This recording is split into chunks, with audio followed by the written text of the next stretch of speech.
Na aula de hoje daremos continuidade ao tópico visto nas aulas anteriores referentes às fontes de campo magnético e para aquilo analisaremos hoje a origem da lei de Biot-Savart, mediante a seguinte pergunta: como determinar o campo magnético gerado por fios ou circuitos condutores que não sejam retos? Por mais que sejam retos, poderia-se aplicar a lei de Ampère em virtude da sua altíssima simetria axial de um fio condutor em linha reta e infinita. Mas o que acontece com a realidade? Não necessariamente são fios infinitos. E para aquilo, essa pergunta remonta-se justamente com as experiências realizadas por Hans Christian Oster em 1820, onde observa-se o fenômeno da desviação de uma bússola como consequência de uma corrente elétrica transportada por esse fio condutor. Reparem na data, 1820, mas justamente antes, Charles-Augustin Coulomb, o francês, mostrou como poder relacionar o campo magnético elétrico com uma fonte de carga elétrica. Qual seria a sua relação direta? A proporcionalidade é inversamente proporcional à sua distância. E com base a esses dois experimentos e com base a essas duas noções já estabelecidas, esse conjunto de franceses, Jean-Baptiste Biot e Félix Savart, em 1820, toparam-se com a maneira de poder caracterizar o campo magnético por uma distribuição de corrente elétrica, muito similar à proposta bem-sucedida de Coulomb para o campo elétrico. Mas qual seria a sua equivalência de forma geral para o campo magnético por um fio condutor, como observa-se nessa imagem, e não simplesmente com ímãs permanentes, mas por um fio condutor de qualquer formato? Qual seria o campo magnético criado e como poder ter essas contribuições que eles gerariam um campo magnético e como respondê-la? Para aquilo, comecemos retomando algumas noções vistas anteriormente nessa disciplina, como um fio infinito carregado eletricamente, um fio que tem um comprimento infinito e, portanto, caracteriza-se a sua carga transportada mediante a sua densidade linear de carga, a carga por unidade de comprimento. Quantos coulombs há por comprimento? Nesse caso, quantos coulombs por metro possui esse fio que tem uma carga elétrica? E a pergunta é determinar o campo elétrico a uma certa distância R, afastada. Mas em virtude da sua altíssima simetria axial, esse R poderia estar, como mostra-se na imagem, poderia estar no verso ou poderia estar à esquerda. Tanto faz, pelo fato de estar sempre à mesma distância em relação ao fio. Mas para responder essa pergunta, explicou-se alguns fundamentos principais com sua simetria, o que é conhecido como a lei de Gauss, sendo uma integração fechada de uma superfície que contém uma parte dessa distribuição de carga contínua, mas a ideia é analisar o fluxo de campo elétrico em toda uma superfície fechada, uma superfície que chamávamos de gaussiana, uma integração em torno dessa superfície, mas essa integração resultaria muito simples e sem necessidade de fazê-la quando essa superfície a ser escolhida tem a mesma simetria que o próprio fio, ou seja, uma superfície cilíndrica com simetria axial e que seja concêntrica ao próprio fio condutor, onde esse ponto de observação, uma distância R, seja a superfície do cilindro, a superfície lateral do cilindro.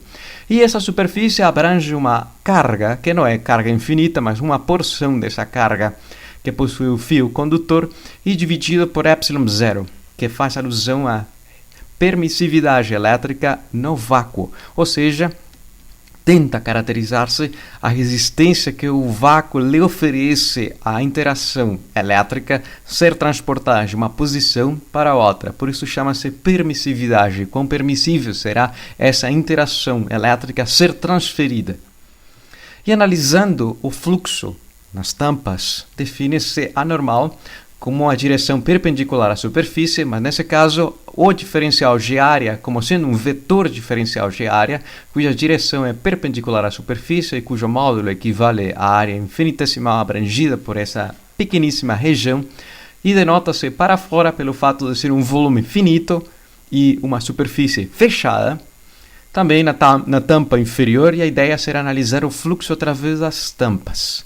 Experimentalmente, sabe-se e mostra-se que se o fio é muito grande em relação à distância de observação do campo elétrico, não existe contribuição alguma que seja paralela ao próprio campo, ou seja, que esse fluxo elétrico será nulo. Como consequência, não da área das tampas ser nula, como consequência que o campo elétrico é perpendicular à direção dessas tampas, à direção normal das tampas, ou seja, que não existe contribuição paralela ao fio do campo elétrico ou uma contribuição do campo elétrico que seja na direção paralela ao fio. Não obstante, na direção lateral, na área lateral, na superfície lateral desse cilindro, tem-se a sua contribuição. Qual será o fluxo através de toda essa área lateral? E para aquilo analisa-se que todos os pontos que pertencem a essa superfície lateral estão à mesma distância r, ou seja, que se o campo depende da distância, todos estão à mesma distância, poder-se expressar o campo como sendo uma constante. E saindo do processo de integração, somente resultará a integração de todos os infinitésimos de área que pertencem a essa superfície lateral. Ou seja, que a soma de todos esses infinitésimos fornecem a área lateral, equivalente a 2π vezes o raio, ou seja, a periferia, a borda, o tamanho da circunferência dessa tampa, vezes o comprimento do próprio fio, e tem-se a superfície lateral. Equivalente a carga contida por essa superfície fechada, por esse cilindro, onde o comprimento do cilindro é L, e, portanto, a carga abrangida será a carga, ou a densidade linear de carga vezes o comprimento do próprio cilindro hipotético, a superfície gaussiana. Simplificando L com L, obtém-se o comportamento do campo elétrico a uma distância r, sendo diretamente proporcional à densidade linear de carga e inversamente proporcional à sua distância. Não obstante, também poder-se expressar o vetor campo elétrico em virtude de ser paralelo à direção perpendicular à superfície, na superfície lateral, ou seja, para fora radialmente. E radialmente será expressado mediante o vetor unitário radial. Para fora, no caso de ser uma distribuição positiva, uma densidade linear de carga positiva, ou radial para dentro, no caso em que seja uma distribuição negativa de carga.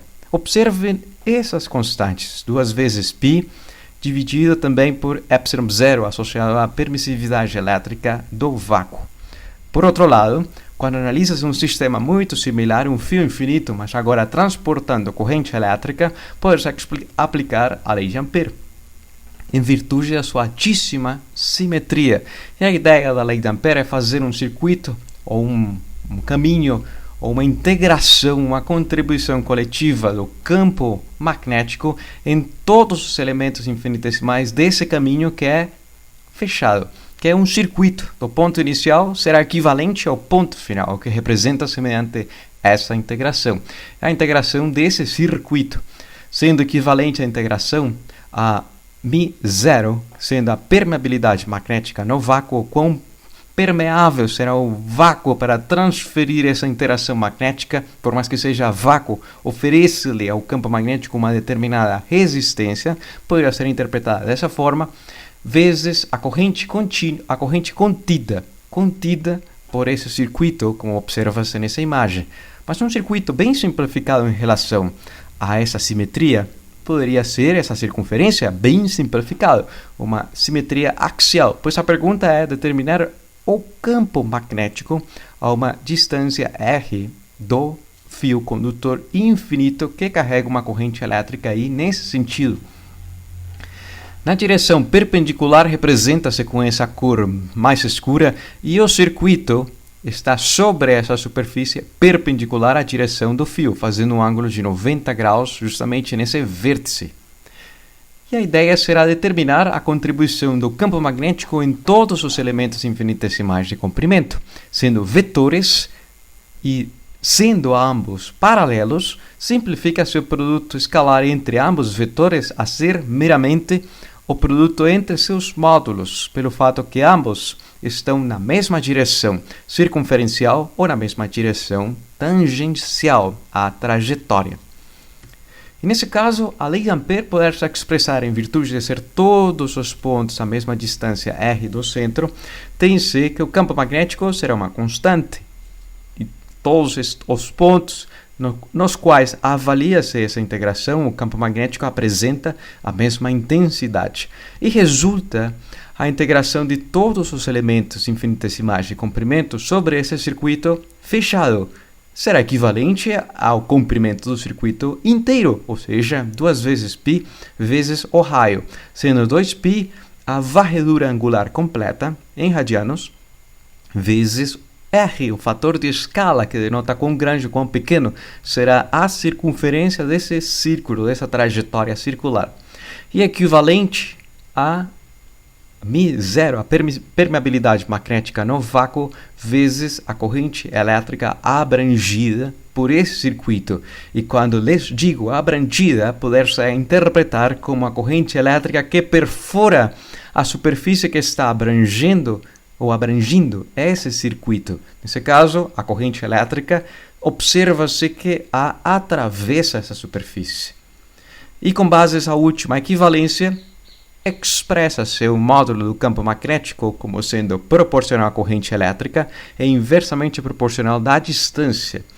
Mas sendo um vetor, pode-se expressar como vetor na direção circunferencial, ou seja, satisfazendo a regra da mão direita, localizando o dedo polegar apontando a direção da corrente elétrica, os 4 dedos restantes denotarão a direção no qual pertence o vetor campo magnético. Poderia ser descrita como horária ou anti-horária, dependendo do observador. Nesse caso, tem-se um vetor campo magnético, mas para que serve ter realizado a descrição anterior com essa daqui? Pois foi justamente o princípio por trás de Biot e Savart, onde, comparando os resultados das descrições do campo elétrico para uma distribuição contínua de carga e infinita, um fio infinito, e comparando a criação de um campo magnético por uma corrente elétrica que é transportada por um fio infinito, observa-se algumas similaridades. No caso elétrico, transforma-se o campo elétrico para o campo magnético. Além da permissividade elétrica do vácuo com a permeabilidade magnética no vácuo. Mudando simplesmente essa razão 1 dividido por ε0, obtém-se agora μ0 no numerador. Outra informação importante por mudar são as fontes que criam o campo. Nesse caso, transforma-se a fonte de carga elétrica, que cria o campo elétrico, como sendo a densidade linear de carga, pela corrente elétrica. E por último, sendo vetores, campo elétrico e magnético, suas direções são diferentes, e essa daqui bastará analisá-la em mais detalhe posteriormente, pois a direção radial para fora muda-se por uma direção circunferencial, mostrando trajetórias ou mostrando linhas de campo magnético que sejam circulares, concêntricas a esse fio condutor infinito e reto. Ou seja, que se aplicássemos a lei de Coulomb para determinar o campo elétrico por essa densidade linear de corrente elétrica infinita, caracterizada por um lambda, a uma distância a, onde denota-se esse ponto, uma distância a perpendicular ao fio, qual seria a contribuição de um infinitésimo de comprimento, uma distância L, da distância mais próxima do ponto até o fio, afastado a essa distância L cursiva? Qual seria a contribuição que esse elemento infinitesimal de comprimento possui de carga? Pois expressa-se a contribuição infinitésima de carga como sendo esse comprimento infinitesimal vezes a densidade linear de carga elétrica, que criaria um diferencial de campo elétrico, um diferencial ou uma contribuição infinitesimal de campo elétrico sobre esse ponto, a uma distância que pode ser expressar mediante o teorema de Pitágoras como sendo o módulo ao quadrado, cada um dos catetos à segunda potência, somados entre si, fornecendo a hipotenusa desse triângulo retângulo. Mas para que serve fazer isso? Justamente para determinar que o campo elétrico, ou a contribuição infinitesimal do campo elétrico, tem componentes perpendiculares e paralelas, e poder-se associar as suas componentes mediante essa inclinação φ. Mas essa inclinação φ também será idêntica a essa inclinação φ inscrita nesse vértice que pertence a esse triângulo retângulo. O importante será analisar a contribuição do campo elétrico, por mais que sejam contribuições infinitesimais, mas que sejam perpendiculares ao fio, pelo fato que as contribuições paralelas aniquilam-se entre si. Poderíamos imaginar outro elemento infinitesimal na posição oposta, criando um diferencial, uma contribuição infinitesimal do campo elétrico, mas na direção contrária, aniquilando essa contribuição. E simplesmente resultará, somando todos os infinitésimos, a direção perpendicular. Poder-se também caracterizar essa inclinação mediante esse ângulo θ, em virtude que θ mais φ será 90 graus, mais 90 que tem esse vértice do ângulo reto, do triângulo retângulo, tem-se a soma dos três ângulos equivalente a 180 graus. Mas nesse caso, a contribuição perpendicular do campo elétrico, essa contribuição infinitesimal expressa-se em relação da constante eletrostática, da carga infinitesimal que cria essa contribuição infinitesimal de campo elétrico, a densidade linear de carga vezes o comprimento infinitesimal, a distância na qual acha-se esse elemento infinitesimal de carga e a sua contribuição, que é perpendicular ao fio, ou seja, associada com o cosseno de θ, o cateto adjacente, cosseno de φ, o cateto adjacente. Nesse caso, substitui-se as grandezas que são conhecidas como sendo a distância equivalente à distância segunda potência, equivalente a segunda potência, mais L minúsculo a segunda potência, ou seja, o valor da distância à segunda potência, vezes cosseno de φ. E o cosseno de φ expressa-se como sendo o cateto adjacente para esse vértice específico, que pertence a esse triângulo, o cateto adjacente pela hipotenusa, ou seja, A dividido pela distância. Nesse caso, tem-se que a contribuição de um infinitésimo de carga criaria um infinitésimo de campo perpendicular associado com essa informação, deixando no primeiro fracionário algumas constantes e analisando qual seria o campo elétrico total perpendicular ao fio. Haveria que fazer uma soma de todos os infinitésimos dessas contribuições de campo perpendicular e, ao mesmo tempo, expressa-se algebricamente mediante o processo de integração. Mas para aquilo, essa integração é muito feia de fazer, ou muito difícil de realizar. Poder-se usar alguma substituição trigonométrica para facilitar nossa descrição e interpresente o conceito físico. Nesse caso, o que acontece se expressa a razão do cateto oposto, o ângulo φ, pelo cateto adjacente, ou seja, a tangente de φ, L dividido por A. Por quê? Basicamente porque a integração a ser realizada dependerá desse diferencial de comprimento, dessa informação, dessa variável. E essa variável poder-se substituir mediante algumas informações pertinentes, como sendo o ângulo. Pois tentem imaginar que vocês são os observadores e tentam caracterizar a contribuição de todos os infinitésimos de comprimento desde uma distância quase infinita, desde uma distância infinita, ou seja, observando quase ao horizonte desde o ângulo de menos 90 graus, passando por essa região, o ângulo zero, até o ângulo φ, denotando a posição onde eu tenho o último elemento de carga à mão direita, onde a sua observação será mediante um ângulo de quase 90 graus, tendendo ao infinito, seria 90 graus. Muito distante, seria mais fácil fazer uma integração não de elementos infinitos, seria mais fácil fazê-la mediante esse ângulo, entre dois valores específicos de menos 90 graus a mais 90 graus, facilitando a descrição e sem perda de informação. Mas essa razão nos permite facilitar essa escrita, pois o ângulo que está escrito aqui, o ângulo φ, nos permite expressar L como sendo A vezes tangente de φ, e a sua diferenciação também, como sendo a diferenciação não da constante, pois é A, continua idêntica. A diferenciação da tangente, a sua derivada, como sendo 1 dividido por cosseno quadrado de φ, vezes o diferencial dessa informação, do ângulo φ. embora escreva-se como sendo um fracionário imutável dl de φ, mas o diferencial de ângulo pode-se expressar separadamente. Nesse caso, tendo essas duas informações, bastaria substituir essas duas noções justamente nessa integração e trocar posteriormente os limites da integração, que nesse caso seria, como lhes mencionei anteriormente, uma observação desde o ângulo 90 graus negativos, ou π radianos, até um ângulo de π positivos, desde o horizonte à esquerda até o horizonte à direita, onde o diferencial de comprimento expressa-se justamente como sendo A dividido por cosseno quadrado de φ, vezes o diferencial desse ângulo φ.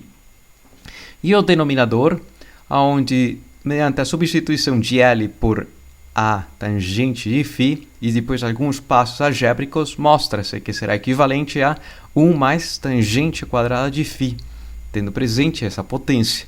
Mas quando se faz 1 mais tangente quadrada de φ, obtém-se a identidade trigonométrica fundamental, onde a soma do cosseno do ângulo, o cosseno quadrado do ângulo mais seno quadrado do ângulo será igual a 1, e após alguns passos algébricos, obtém-se que essa integração que parece ou aparenta ser muito difícil, muito complicada, resulta ser uma integração super fácil, mamão com açúcar, seja a integração de menos π a mais π de cosseno de φ respeito a φ, super fácil, cujo integrando, ou cuja primitiva dessa função cosseno será seno, avaliada nesses dois limites. Mas observem que anteriormente tinha se simplificado A com A e a terceira potência, obtendo A no denominador. Ou seja, a distância na qual avalia-se ou determina-se o campo elétrico. E avaliando os limites sobre a função primitiva, no superior menos no limite inferior, tem-se equivalente a 1 para seno de 90 graus menos no limite inferior menos 1, ou seja, duas vezes. Duas vezes obtendo a mesma informação anterior obtida mediante a lei de Gauss. O campo elétrico criado por um fio infinito será proporcional à densidade linear de carga, inversamente proporcional da distância A na direção radial, nesse caso denotada por A para fora, dividido por 2 vezes π epsilon zero. Mas qual seria o equivalente da lei de Coulomb para o campo magnético? Supondo mais uma vez um fio infinito a um ponto de observação a uma distância A e tendo uma contribuição infinitésima de corrente elétrica. Mas essa contribuição infinitésima de corrente elétrica que pertence a esse infinitésimo de comprimento, que tem direção paralela à direção da corrente elétrica, esta é uma distância L. Desde o ponto mais próximo do ponto, ou desde a posição mais próxima do ponto, até o fio que carrega a corrente elétrica. Há uma distância que pode ser determinada mediante o teorema de Pitágoras, mas essa contribuição infinitesimal de campo magnético será na direção saindo da superfície na qual está observando, saindo da tela. Segundo a regra da mão direita, será sobre o plano perpendicular à observação, saindo, como representa-se mediante essa ponta desse vetor, saindo da tela de observação. E essa posição desse ponto de análise pode ser expressar mediante o vetor posição em relação a esse infinitésimo elemento de comprimento, denotado por essa direção R chapéu, que denotaria a direção desse elemento, mas também pode ser expressar justamente as direções mediante o ângulo θ e o ângulo φ, tendo presente que θ mais φ é equivalente a π meios. E como seria a transformação da lei de Coulomb? Bom, essa é a lei de Coulomb do caso anterior. No caso anterior era a equivalência com a contribuição que seja perpendicular ao fio, associada com cosseno de φ. Mas no caso do campo magnético haveria que fazer essas mudanças e de funcionar teria-se sucesso na descrição, pois troca-se o campo elétrico para ter uma contribuição do campo magnético. Nesse caso, teria-se o diferencial de campo magnético criado por esse elemento infinitesimal de comprimento que possui corrente elétrica. Mudando as constantes, nesse caso 1 dividido pela permissividade elétrica pela permeabilidade magnética, ou seja, a razão de μ0 dividido por 4π. A fonte de carga elétrica, nesse caso a distribuição contínua de carga, troca-se pela corrente elétrica e a direção continua sendo cosseno de φ. Com base nessa descrição, poder-se trocar o ângulo que caracteriza essa componente, não sendo o cosseno de φ, mas o cosseno de φ, que visualmente representa a razão de A por R, o cateto adjacente a φ, nesse vértice, pela distância R, essa hipotenusa, será equivalente ao ângulo θ se se faz essa mudança, como sendo φ, equivalente a π meios menos θ, pois a soma de θ mais φ é π meios. E dessa forma, poder-se expressar a mesma razão A por R para o ângulo θ como sendo o cateto oposto ao ângulo θ dividido pela hipotenusa, ou seja, seno de θ. E simplificando essa escrita do ângulo φ para o ângulo θ, em virtude que poder-se denotar o seno de θ e algo muito curioso, pelo fato que a corrente elétrica tem uma direção. O elemento infinitesimal de comprimento também tem uma direção paralela à corrente elétrica, mas denota-se alguma informação associada com essa grandeza física que é vetorial, mas nesse caso é o módulo dessa grandeza física. Como poder determinar qual seria essa relação possível existente para o módulo? Para aquilo, vamos multiplicar pelo número 1, mas um número 1 muito astuto. Multiplicando por R no numerador e por R no denominador, não tem-se nada de ilegal, mas nesse caso denota-se o produto entre dois vetores, entre os módulos de dois vetores, desse elemento infinitesimal de comprimento e o R, vezes seno de θ.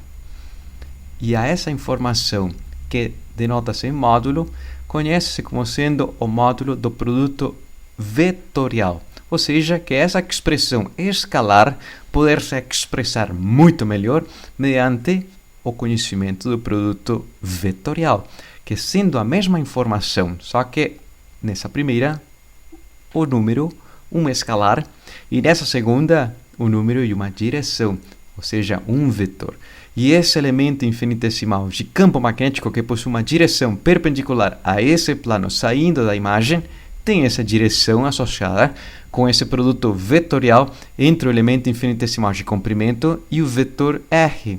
Não obstante, a lei de Coulomb denota a sua relação com a distância inversamente proporcional ao quadrado da distância, mas poder-se expressar também em relação ao quadrado da distância.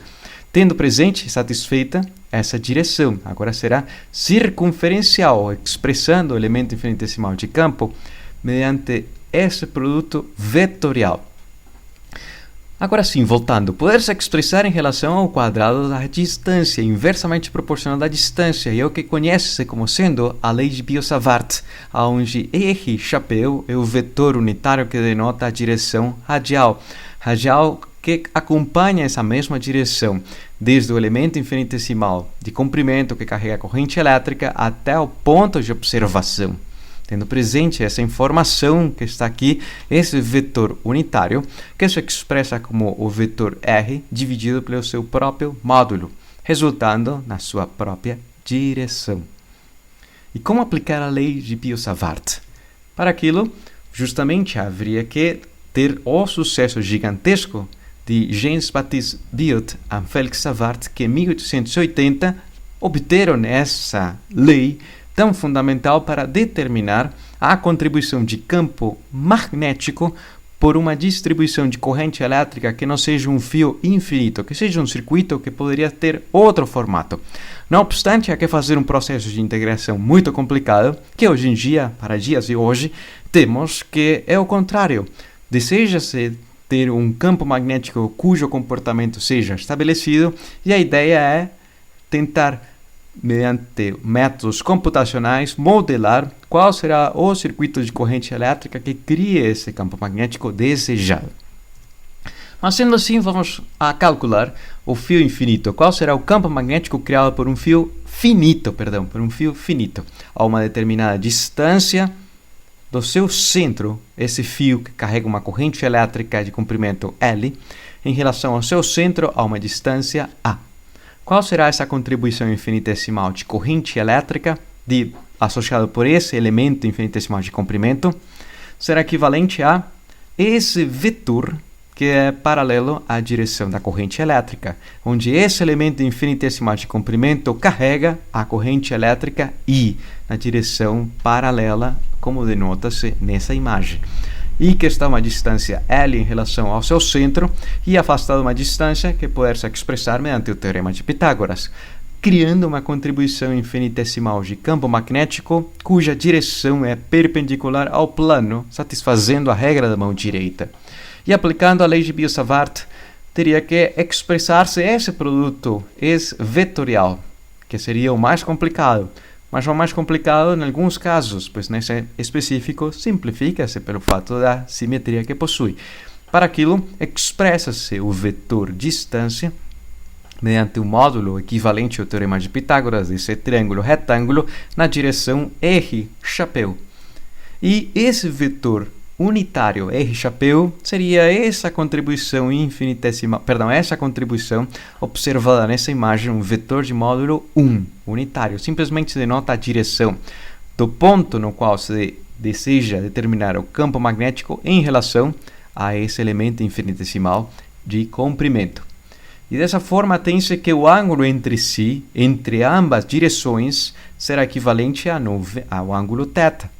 Mas tendo presente um referencial. Para simplificar os cálculos ou para ter uma noção associada a direções, se diz que a corrente elétrica está ao longo do eixo X, o ponto de observação está ao longo do eixo Y e o campo magnético saindo da imagem ao longo do eixo Z, perpendicular a ambos eixos anteriores. Dessa forma, expressa-se o produto vetorial mediante o módulo do comprimento infinitesimal, dl, o módulo do vetor unitário, sendo unitário, portanto, 1 não se escreve, e vezes o seno do ângulo entre si, o ângulo θ, na direção perpendicular a ambos elementos, um associado em x e outro associado com x e y, mas a contribuição será na direção z, como observa-se quando se aplica a regra da mão direita ao posicionar o polegar na direção da corrente elétrica, os dedos notarão essa direção saindo do plano, na direção z, saindo do próprio plano. E tendo presente a distância, e substituindo a distância à segunda potência, e posteriormente o seno do ângulo θ, que será a razão de A, o cateto oposto ao ângulo θ pela hipotenusa, haverá que fazer a contribuição infinitesimal de todos os elementos de campo magnético, dada essas limitações físicas, desde menos L meios até mais L meios. Ou seja, haveria que fazer o processo de integração de todos os infinitésimos de comprimento que carregam numa corrente elétrica I, e sendo a mesma corrente elétrica, poder-se deixar fora do processo de integração por ser uma constante dessa integração. Qual será o campo magnético criado por esse fio finito de comprimento L? E para resolver essa integração, poder-se usar alguns fatos trigonométricos, ou seja, uma substituição trigonométrica. Mais uma vez, tendo presente alguma informação angular, mas vale a pena fazer um pouco de raciocínio antes de fazer qualquer substituição trigonométrica, pois a ideia será simplificar o processo e não complicá-lo. Nesse caso, há um ângulo que simplifica esse processo. Seria esse ângulo φ, onde a razão entre o cateto oposto, L, pelo cateto adjacente, e a sua razão expressa por tangente de φ, será equivalente a L por A. E tendo presente essa informação onde L é a variável de integração e poder-se mudar por outra informação que a integração continuará tendo a mesma informação, poder-se expressar L em relação do ângulo φ, fazendo o mesmo processo, mas do mesmo processo na transparência anterior. Qual será o ângulo φ que denotaria a posição de observação dessa extremidade e o ângulo φ em relação à direção perpendicular que denotará a direção da outra extremidade do fio finito? Obtém-se um determinado ângulo φ, que será os limites de integração desde menos esse ângulo até mais esse ângulo, sempre quando esteja se analisando um ponto central. E tendo presente essa mudança de variáveis, também pode-se expressar a sua derivada, como sendo a derivada da tangente cosseno quadrado de φ vezes a variação do ângulo φ. Dessa forma, substituindo essas informações e trocando os limites da integração e tendo presente a direção z, nesse caso, os limites de integração são denotados mediante esse ângulo φ negativo, φ0 negativo e φ0 positivo. Será a mesma desviação angular para a esquerda como à direita, relacionando o comprimento L meios dividido por A e menos L meios dividido por A. Será um ângulo específico φ0. O diferencial de comprimento, substituindo essa expressão anterior nessa integração, e o denominador, mais uma vez, resultará 1 mais tangente quadrado de θ, observando que A com A dividido por A ao cubo resultará 1 dividido por A, pela distância de observação desse ponto em relação a esse fio de comprimento finito. E esse processo de integração após alguns passos algébricos resultará sendo uma função muito simples. Cosseno de φ em relação a φ entre esses dois limites de integração, menos φ meios e mais φ. Perdão, menos φ0 e mais φ. Nesse caso, a sua primitiva é a função seno de φ, e avaliando a sua primitiva no limite superior menos no limite inferior, obtém-se que essa função seno, por ser ímpar, nesse caso, o seu argumento negativo será equivalente a simplesmente seno, obtendo 2 vezes seno de φ. Observem que a função seno é ímpar. E o valor de seno de menos φ0 será igual a menos seno de φ0. Mas tendo presente o menos na frente, o sinal negativo, resultará em 2 vezes seno de φ0. E simplificando 4 por 2, obtendo uma expressão que denotaria o campo proporcional à corrente elétrica, inversamente proporcional à distância, mas vezes seno de φ0 na direção z, ou na direção circunferencial. Nesse caso, o seno de φ0 em relação às informações, à extremidade L meios, denotaria o ângulo como sendo o cateto oposto, L meios dividido pela hipotenusa, ou seja, A mais L meios ao quadrado. E aqui peço desculpas, que seria L quadrado dividido por 4, cujo comportamento em função de L poderia ser L equivalente uma vez A, muito pequeno, mas o que acontece quando muda o seu valor de L? 2 vezes A. O comportamento começa a aumentar. 3 vezes o valor de L, ou 3 vezes maior será L respeito a A. 4 vezes o comprimento do fio respeito a A. Isso implica que o fio esteja se esticando e o ponto de observação esteja à mesma distância, até nesse gráfico ser 10 vezes o valor de A, um fio bem maior em relação ao ponto de observação. E observem esse comportamento. À medida que o fio torna-se muito maior, tenderá a ser muito mais próximo ao valor obtido pela lei de Ampère, ao campo magnético criado por um fio infinito, ou seja, que no limite esse fracionário tenderá a ser 1, a equivalência, denotando o máximo valor quando L for infinito.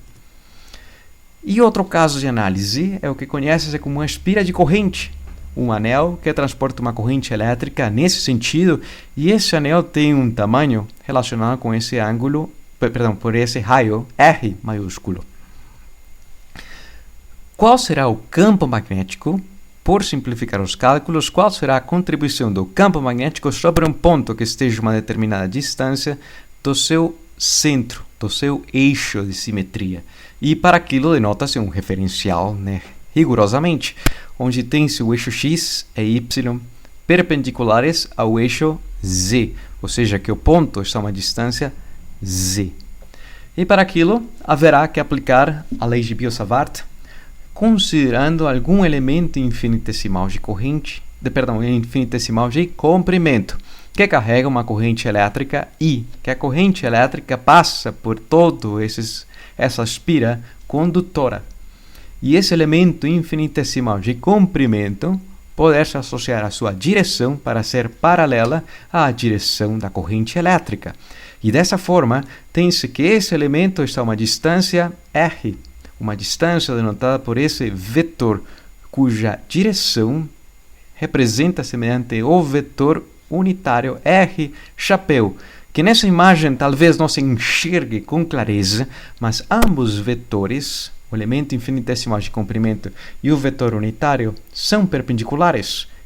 Como consequência, são perpendiculares em virtude a que o ponto de observação está sobre o eixo de simetria desse anel, dessa espira condutora de corrente elétrica.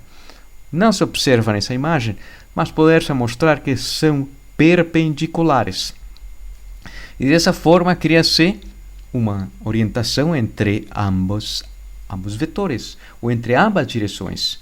Nesse caso, o raio que denota a distância em relação, o raio de distância é R minúsculo, o vetor de distância em relação ao raio do anel, denota uma orientação diferente caracterizada por esse ângulo alfa.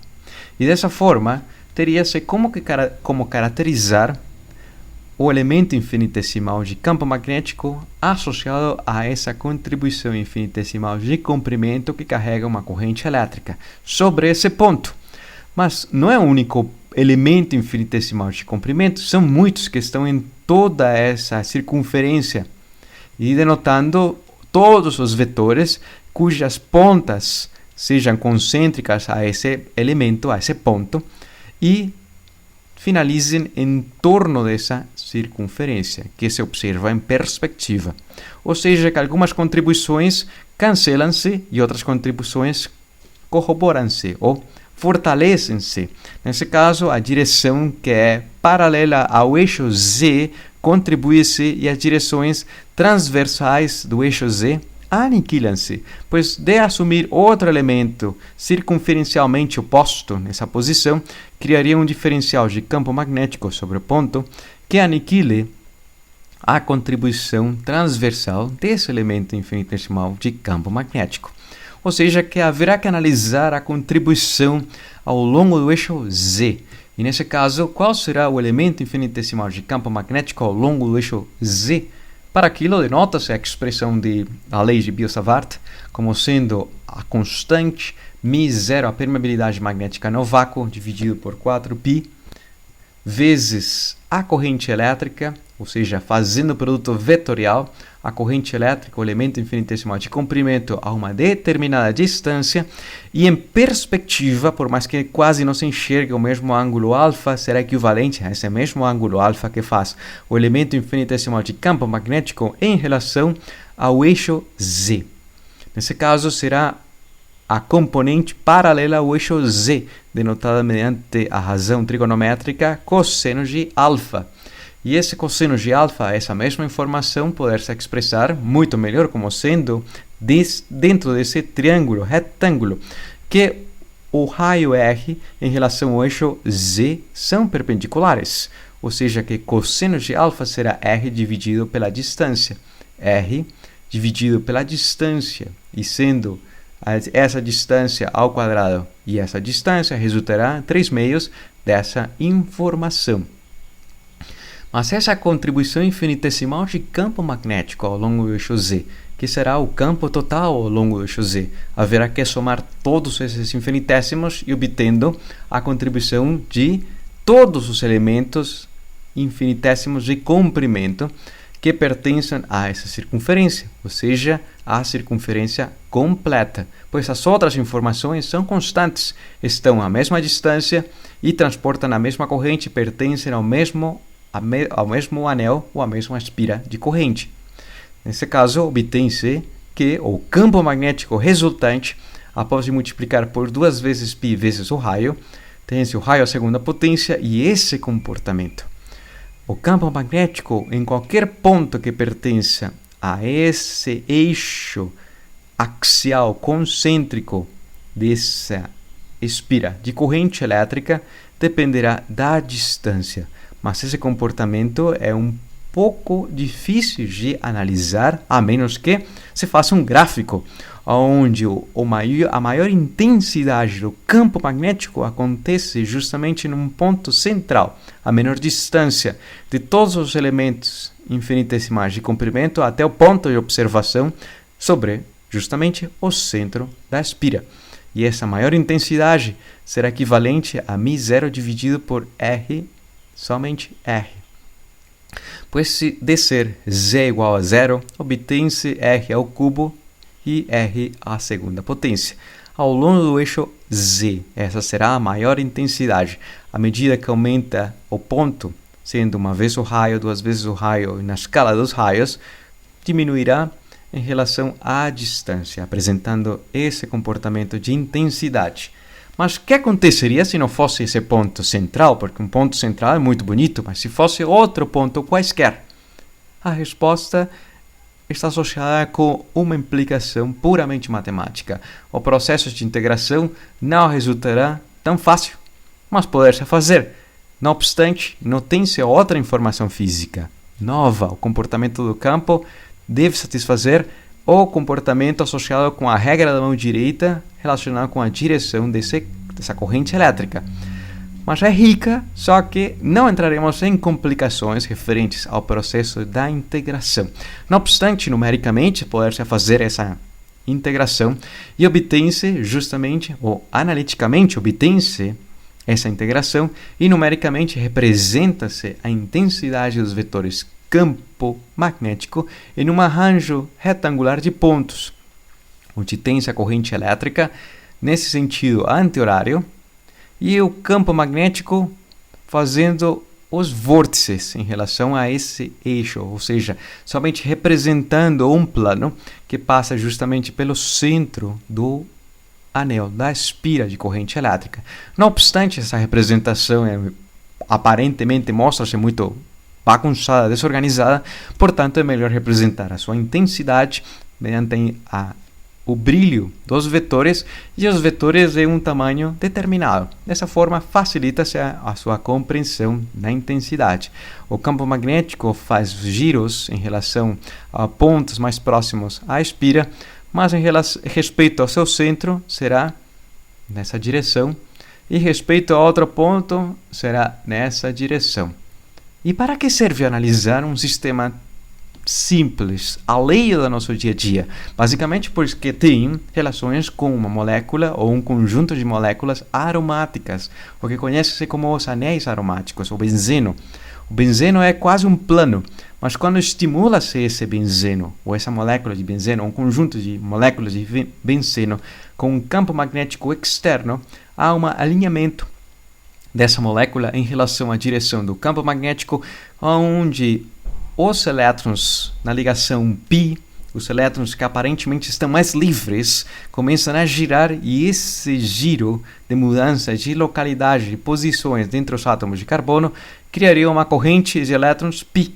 E quando tem-se uma corrente de carga, cria-se um campo magnético, ou seja, que é uma resposta a esse estímulo externo. E essa resposta mesura-se mediante técnicas experimentais de ressonância magnética, não somente com benzeno, poderia ser outras moléculas, ou naftalina. Nesse caso, tem-se correntes que poderiam fazer esse formato, ou quase um 8. Tudo dependerá do estímulo dessas moléculas, onde tem-se essa ligação π, que é a vital, pelo fato de ser a mais fraca os elétrons ligados aos átomos e, portanto, criaria uma corrente induzida, criando um campo magnético de resposta a esse estímulo externo.